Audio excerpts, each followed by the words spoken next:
Hi everyone. So this is a follow-up video to I previously did a video about which states that Trump would be easiest to flip um, in 2024. Um, and as you mentioned, contrary to a lot of popular belief, a lot of people think that Arizona and Georgia are going to be the easiest states because they were the closest.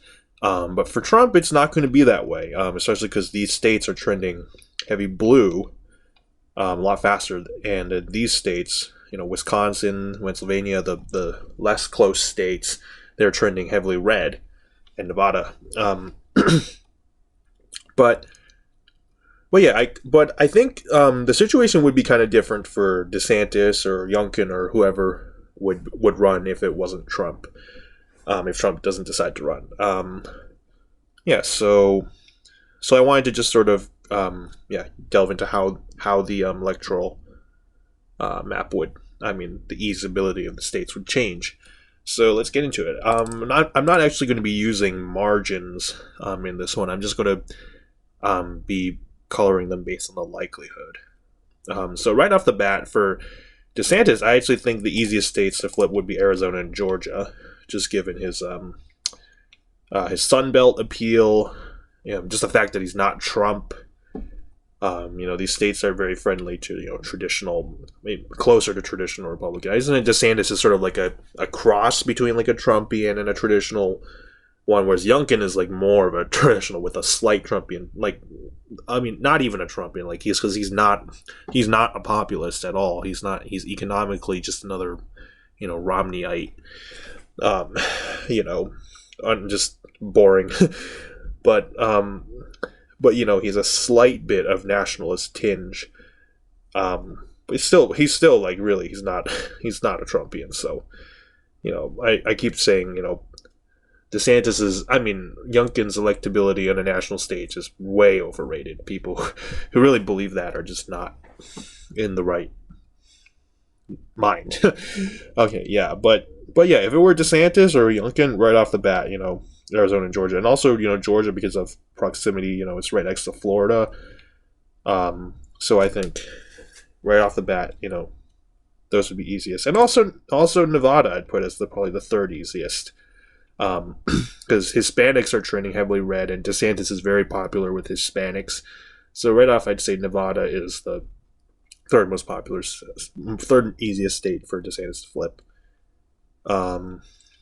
I wouldn't necessarily be so for Youngkin because he didn't do that well with Hispanics. He did worse than Trump. So, although Trump already did very well anyway, so it's a pretty high bar to meet. But he didn't have like particular appeal among them or anything. But anyway, so we're already at 267 electoral votes. So, what next? I think actually. I'm not going to put. A lot of people would put Wisconsin. I don't think so because DeSantis isn't nearly as much of a populist as much as Trump is. Because Wisconsin is not the most conservative state in the Rust Belt. It's the most populist state. It voted for Obama over by way more than Pennsylvania did. Yeah. So if you don't believe me, go look. So really, just it's a myth that Wisconsin's the most right wing state in the Rust Belt. It just is not. But right off the bat, Nebraska. No, I think that's the fourth easiest state for him will actually be Pennsylvania, not Wisconsin. Obviously, because Pennsylvania has, DeSantis has a lot of more suburban appeal. He doesn't have that much, nearly as much Rust Belt worker appeal. I'm sure he has some, but a lot less than Trump. But he's a lot more. He can make that up a lot more with like suburban appeal. And Pennsylvania has a lot more suburbs. Pennsylvania has two major cities, Philadelphia and Pittsburgh, whereas Wisconsin just has one, which is Milwaukee. So it's twice the amount of suburbs. So, and things like parental rights and all those issues that he's all really into. The whole. This culture war, ban CRT, all that stuff. I think that would resonate a lot with like suburban parents, and like traditional Republicans, a lot more than it would be like with Rust Belt, Obama Trump voters. But yeah, so So yeah, I'd say Pennsylvania. I mean, in all honesty, I actually wouldn't even be shocked if he lost every single Rust Belt state.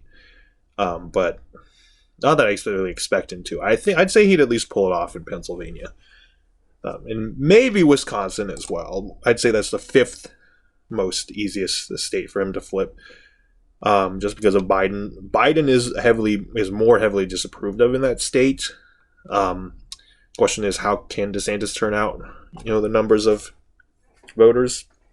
I actually, and then I'd say probably Nebraska's second district too. I think because it's very suburban. And then after that, I'd say, okay, Maine at large is not going to flip, so it's not going to even cover that. I think next it would be, I don't think he has any chance of flipping. I mean, New Hampshire. He could get it very close, but I think he's just too socially conservative for New Hampshire. So I'd put that as tilt D. Oops. If it were Youngkin, maybe Youngkin could maybe flip New Hampshire, but I think DeSantis is too socially conservative for that, because Youngkin's a lot more kind of because he has to. He's in Virginia. He's in a pretty safe blue state, so he has to moderate his positions on things like abortion. Like he only signed like a pain threshold. As opposed to like a full ban, DeSantis probably would go all out and sign the whole thing. So I don't think New Hampshire would really. I think DeSantis is too social conservative for New Hampshire, and then even less likely is actually Michigan. Yeah, that's probably. I agree with Red Eagle on this. Michigan would be the toughest state for DeSantis to flip, whereas Georgia would be the toughest for Trump to flip.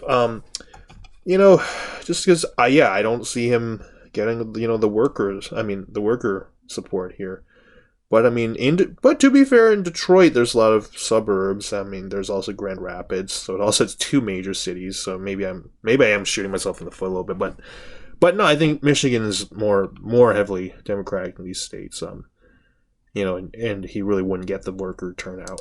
And I think even less, he has no shot of flipping. Maybe if Biden's like just so unpopular, but yeah, I really don't see DeSantis taking Minnesota against. Unless it's like Kamala Harris, then well, no, even against Kamala Harris, I don't think he'd take Minnesota. Trump, I think, would take Minnesota against Kamala Harris. But if it were against Biden, I don't really see either of them taking Minnesota.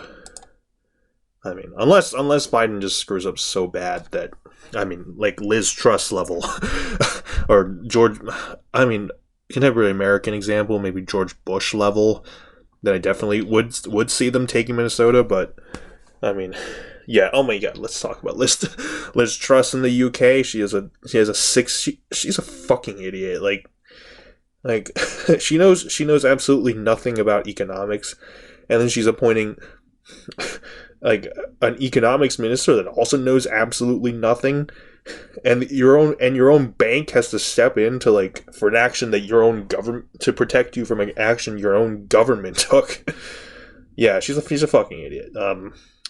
And she has a 16% approval rating, which is like George W. Bush never even got below a 22%. The lowest he ever got was 22. And Liz Truss is already lower than that. And she's been in power not even a month. Yeah. Better yeah, she's just the most ignorant, impractical, unknowledgeable, inconceivable, just uncompromising, just a disgrace to that office. I don't know who wow, you were so mad about Boris Johnson, partying while he locked you up in your homes, and you couldn't even see your dead ones. But now but now you vote someone empowered who did the exact same things, and you think you're a hero. That's just my saying to the UK population. I just like what the just what the fuck have you done? Like seriously, like I don't know. I'm glad you're gonna have a. I'm very looking forward to that Labor landslide in in the next in 2023, where I think currently the latest projection was that Labor would get like 450 out of 650 seats. It's like holy fuck, conservatives only get 93 seats. Yeah, what a fucking mediocre and lame ass party. So yeah, fuck Liz. Vote out those little conservative party. They're not even a conservative party. They don't deserve to be called that. They deserve to be called a conservative party. That's what they are. They don't stand for real conservatism. So yeah. Yeah, thank you. Sorry for that little off-topic rant, but yeah, I guess I'm kind of pissed off. So yeah, and that made me feel a little better. So thank you for taking my little offloading. But yeah, thanks for watching, and if you want, I'll see you later.